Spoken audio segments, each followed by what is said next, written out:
So I made something I am pretty proud of and I want to share it with all of you, but I want to talk about how I got here and what I might want to do in the future. So if you like what you see, there may be more to come, but for now, let's start from the beginning. Monster Bash 2, there were some hiccups, if you recall, but we prevailed, and that video was doing really well. Thank you for that. I always make things with an idea behind it, and usually I think about it, and sometimes I overthink the idea, but it's always there. With this one, I wanted to blur the line between real and fantasy. Something you could maybe see in real life, but also something that would be at home in your tabletop RPG. The idea of making a cryptid type of creature came to mind, but many cryptids are associated with spooky encounters. It's so long. Or frightening imagery. I want this to be cute. Admittedly, when I was sculpting this, I wasn't sure if I was going to be able to mold it very easily, but that wasn't my main concern at the time. Luckily, it was a success, even though my mold was a little janky.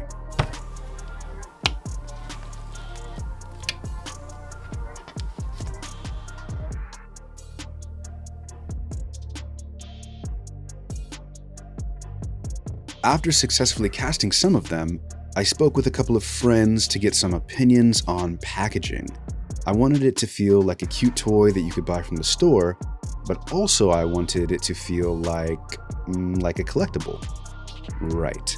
I guess I haven't said this yet, but these are currently available right now on my Etsy store page. There's a link in the description for you to check them out. Anyways, after combing the internet and looking towards some of my favorite channels, I settled on this sort of design. I'm not sure what this is called. It has to have a name, right? If you know, please comment. I was originally going to go with a fully clear plastic bag, but I decided that the holographic mylar would help sell the collectible vibe I was going for.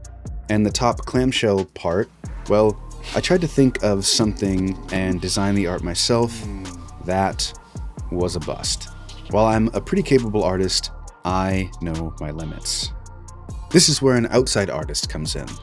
I posted that I was looking for an artist to illustrate my Monster Bash 2 monster, and I was shocked at how many responses I got.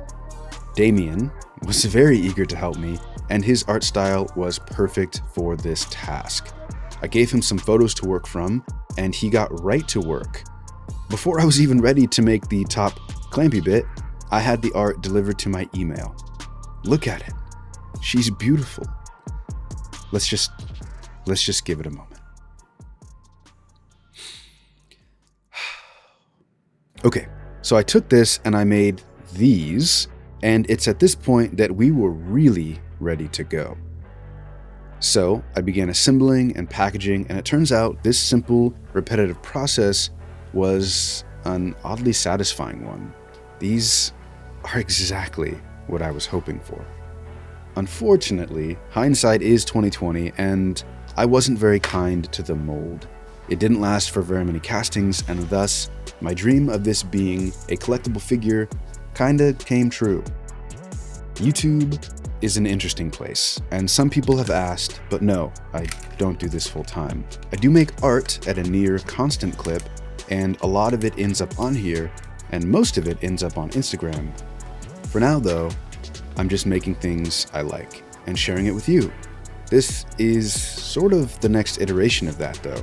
If it seems like something people are interested in, I will definitely do more. But I am very happy with what I have done and honored that I could share it with you. Speaking of sharing, there is a little bit more. If you're interested in this creature and its stats for D&D, I have made a stat sheet for it. It's linked in the description and it's pay what you want, so it's free for you, but you can scoop me a little something if you feel like it. All the links mentioned are in the description and/or the pinned comment.